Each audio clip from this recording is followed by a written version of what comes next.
하여튼 우리 대한민국에 뭐 이런 문제가 있는데 이 많은 문제들의 가장 큰 뿌리는 사실은 수도권 집중입니다. 이렇게 과밀하게 한 1극으로 집중한 사례가 찾기 어려워요. 인구의 절반이 살고 있고 경제력의 60% 가까이가 서울, 경기, 인천에 몰려 있지 않습니까? 그리고 이게 이제 팽창해 나가는 중이죠. 그래서 이 문제가 완화 또는 해결되지 않으면 아무리 대책을 내놔도 마치 대학 입시처럼 근본적인 문제는 해결이 안 되고 뭘 바꿀 때마다 막 논쟁과 분쟁만 심해지는 그런 상황이 계속될 것 같아요. 이게 안타까운 점이죠. 근데 현실이고, 그러나 손 놓고 있을 수는 없어서 이제 우리 이번 정부 들어서서는 하여튼 지방 분산 또는 새로운 성장 거점 이걸 만들기 위해서 총력을 다하고 있습니다. 말씀하신 대로 할 거예요.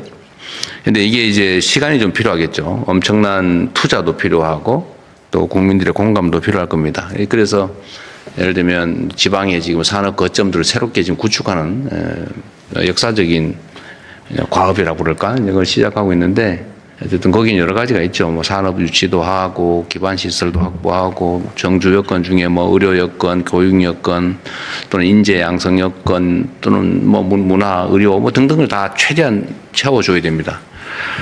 그리고 이제 이걸 하기 위해서는 여러 가지 좀 우리가 현실적으로 할 수 있는 게 있죠. 뭐 재정 투자라는 건 너무 당연하고 또 공공기관이나 뭐 여기를 대대적으로 이전하는 사업도 곧 하게 될 테고요. 다행히 최근에 대한민국이 우리 국민들의 노력으로 어쨌든 정말 절호의 기회를 갖게 됐습니다. 이게 어쨌든 반도체 관련 산업들의 화력으로 이제 초과 세수가 어느 정도 생기게 됐는데 이제 이걸 이제 지방의 또는 청년의 교육에 뭐 미래에 집중 투자하기로 했거든요. 이제 거기 다 지금 말씀하신 다 해당이 돼요. 그래서 이 수도권 집중을 좀 완화하면서 지방에 새로운 기회를 만들면 효율성은 매우 높다라는 생각이 듭니다. 최근에도 지방의 고용률이 엄청 올랐거든요. 수도권은 거의 정체가 됐는데 지방은 고용률이 많이 올랐습니다. 이게 뭐 처음 있는 일인데 여러분은 잘 느끼지 못하시면 조금씩의 변화에 싹은 트고 있다 말씀을 드리고요. 하여튼 주택 문제도 수도권 집중 완화와密接한 관련이 있습니다. 그 말씀은 잘 저희가 참고하도록 할게요. 네, 네 댓글 잠깐 소개해드리면 사심을 하나 좀 발휘해도 되겠습니까? 이광수 선생 저걸 많이 보는데 다음에 이광수 선생님 한번 지적 한번 해주세요. 이광수 소장님이 손을 드시면 발언 기회를 계속 들고 있어요, 내가 보니까.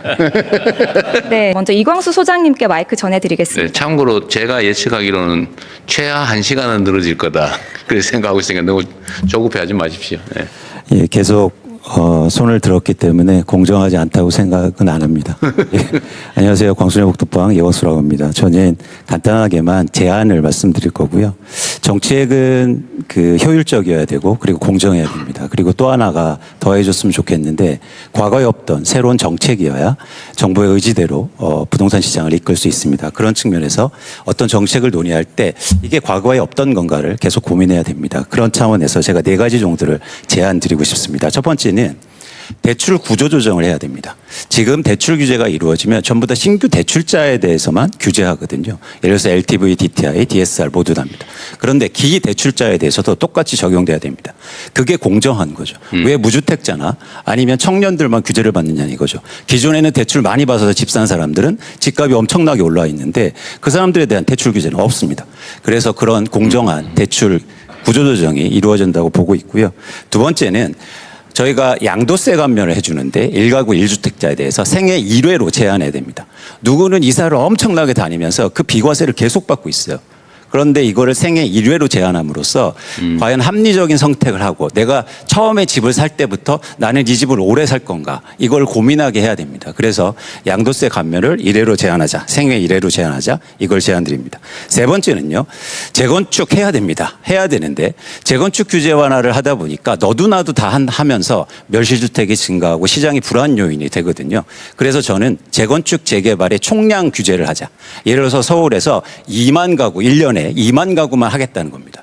그래서 그러면 누구를 먼저 하느냐. 공공 분양을 많이 하거나 용적률을 더 많이 올릴수록 분양가가 낮을수록 먼저 진행하게 하는 거죠.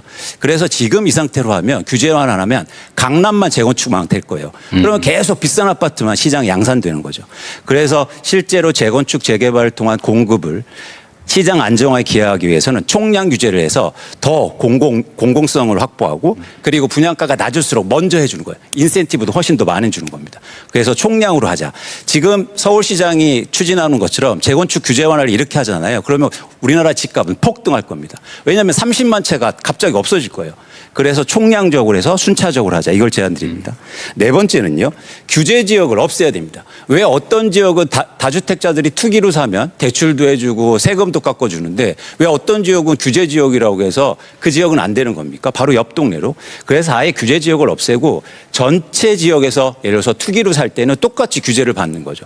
이 문제가 왜냐면 갑자기 동탄 지역에 집값 오른다고 가만히 있다가 규제로 하니까 시장이 변하거든요. 그래서 아예 규제 지역을 철폐하고 모든 대한민국의 어떤 땅이라도 투자로 살 때, 투기로 살 때는 규제를 해야 됩니다.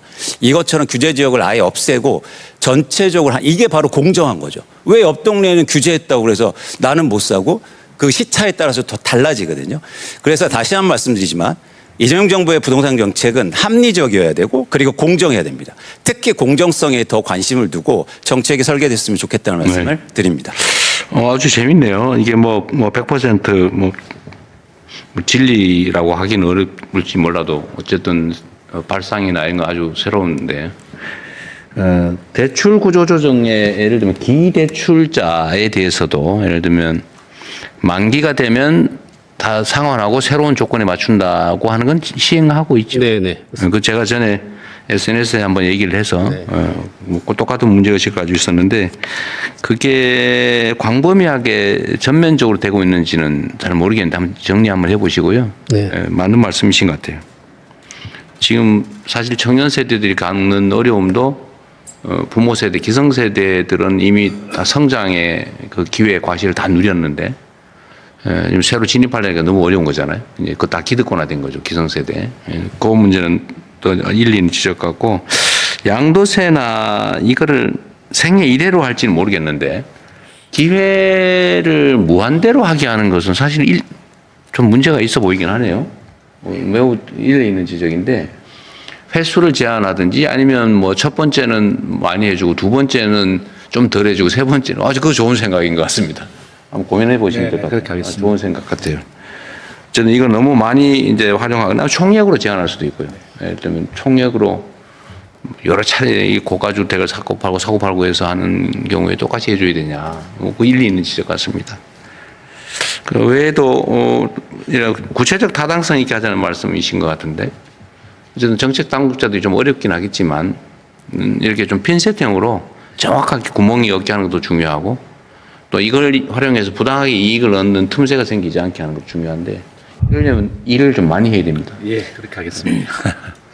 또 다른 분 의견 들어보시죠. 네, 의견 듣겠습니다. 좀 뒤쪽으로 가고 싶은데 저기 맨 뒤에 여성분 계시거든요. 마이크 전해드리겠습니다.